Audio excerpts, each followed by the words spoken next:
Truth begins with language. I therefore offer this truth as a starting point.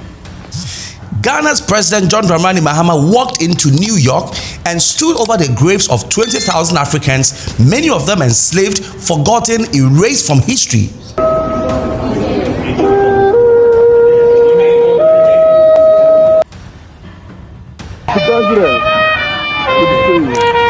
Many of them enslaved, forgotten, and erased from history.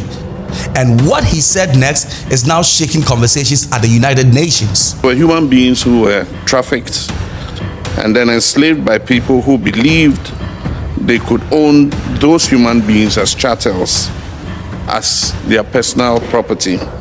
So President Mahama is not just only making headlines. In fact, he is forcing the world to remember, from a powerful ceremony in New York to a bold speech at the UN. This is Africa Talking Back to History, and today in this video, we break it all down. Guys, if you've enjoyed this video so far, please do me a huge favor and hit the like button and subscribe. These videos take quite a long time to make, so if you could help me out, I'll love you forever. Thank you all for your support. Now let's get back to this crazy story.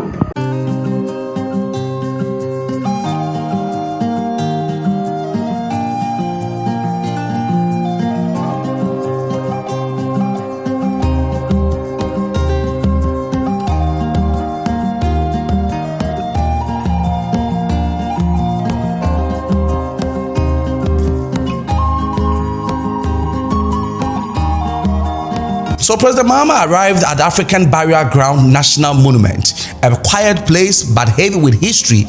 So over there, nearly 20,000 Africans are buried there. Some were free, but most were enslaved. And as he stood there, he laid a wreath, not just as president, but as a representative of a continent.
For your strength, for your resilience, for your courage.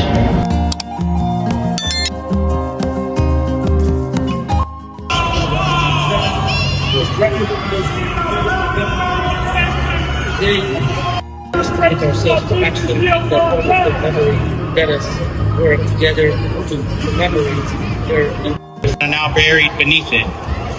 This year, what marks 250 years of the United States, we must tell the truth. The rest of you, Mr. President, good to see you.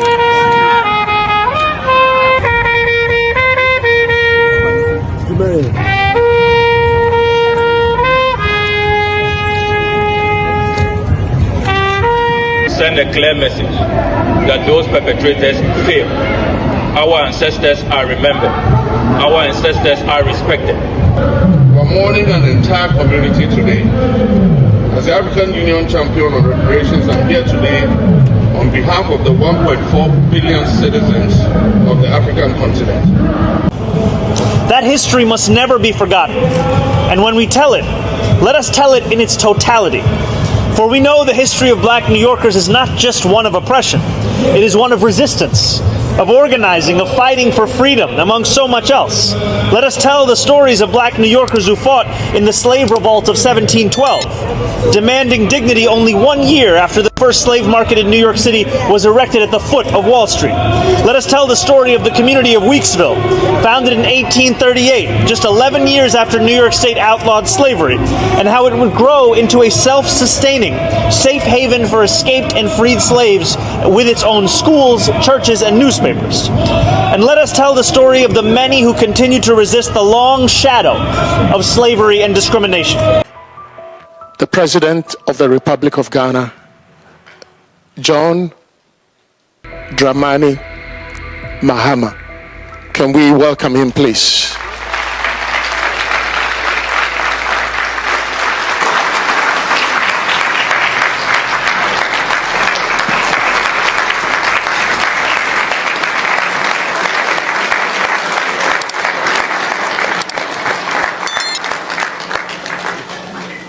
Thank you very much.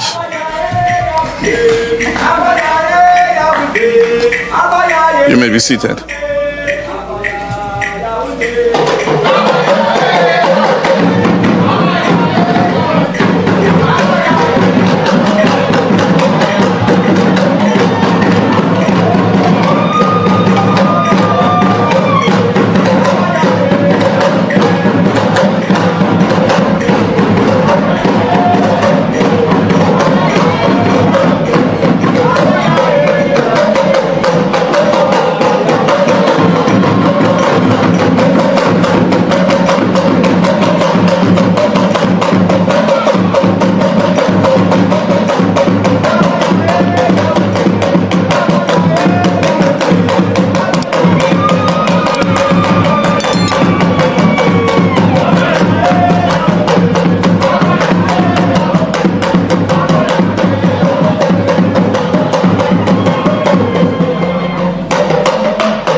That was quite a surprise.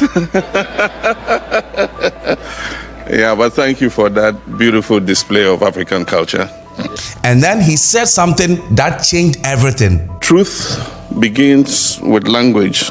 A power that words hold to shape consciousness and to shift perspectives to propel an action or other. There's no such thing as a slave. There were human beings who were trafficked and then enslaved by people who believed they could own those human beings as chattels, as their personal property. The entire transatlantic slave trade was designed to deny African people their humanity. And that denial was premised on a racial hierarchy with no basis in fact or science, a racial hierarchy that deemed whiteness superior and blackness inferior. So when discussing slavery and its resulting institutions and practices, we must always start by reclaiming racial equality, the dignity of Africans, the humanity of our ancestors who were enslaved, and as a matter of course, our own humanity. I speak these words today not only for Ghana, but also in solidarity with the rest of Africa, the Caribbean, Latin America, and the wider diaspora, and indeed all people of good conscience throughout the world. This resolution is a pathway to healing and reparative justice. This resolution is a safeguard against forgetting. We stand united as Africans, whether on the continent or any part of the world, and link up with people of conscience around the world to seek truth and justice and restore the dignity and humanity of victims of the slave trade. This is a resolution of destiny. And I hope all of you will vote tomorrow to establish truth so that together we can pass this historic resolution and finally acknowledge the full horrors of these transgressions against humanity of the approximately 15 million human beings who were enslaved. Mahama reminded the world that Ghana has over 30 slave castles and forts, more than any country in Africa.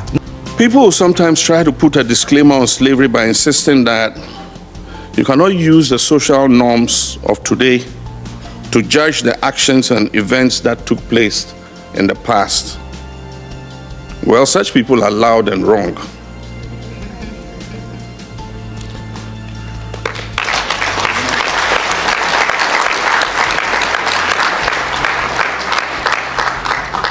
Just because everybody is doing something doesn't make it right. Slavery is wrong now, and it was wrong then.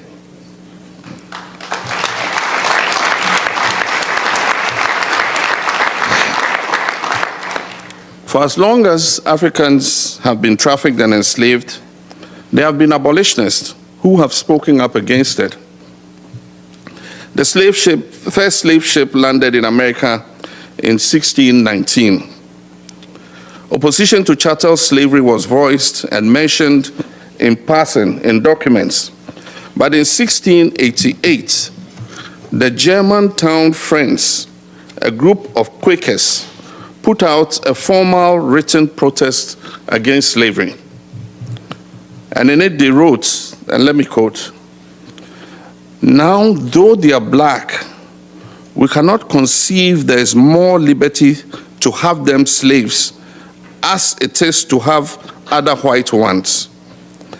There's a saying that we shall do to all men like as we would have done to ourselves, making no difference of what generation, descent, or color they are."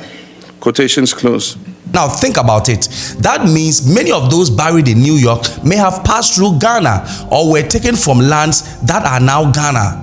And suddenly, this wasn't just American history, it became Ghana's story too. Humanity of our ancestors who were enslaved, and as a matter of course, our own humanity. Recently, someone asked me to explain the importance of the resolution on the Declaration of the Trafficking of Enslaved Africans and racialized chattel enslavement of Africans as the gravest crime against humanity. And I responded without pause or hesitation, and I'd like to share what I told him. This resolution allows us as a global community to collectively bear witness to the plight of about more than 12.5 million men, women, and children whose homes, communities, names, families, hopes, dreams, futures, and lives were stolen from them over the course of 400 years. I speak these words today not only for Ghana, but also in solidarity with the rest of Africa, the Caribbean, Latin America, and the wider diaspora, and indeed all people of good conscience throughout the world. It wasn't just diplomacy anymore, it was Africa being seen and heard. But here's the real question: is this just a speech or the beginning of something bigger? Mahama is pushing for something major, slavery to be fully recognized globally, and there's conversations about reparations and justice but not remembrance. And this is about rewriting how history is acknowledged. So from Barrier Ground in New York to the halls of the United Nations, this was more than just a visit. It was a message. We remember, we acknowledge, and now we demand justice. And do you think that the world is ready for reparatory justice? Drop your comment in the comment section. It's a wrap for today.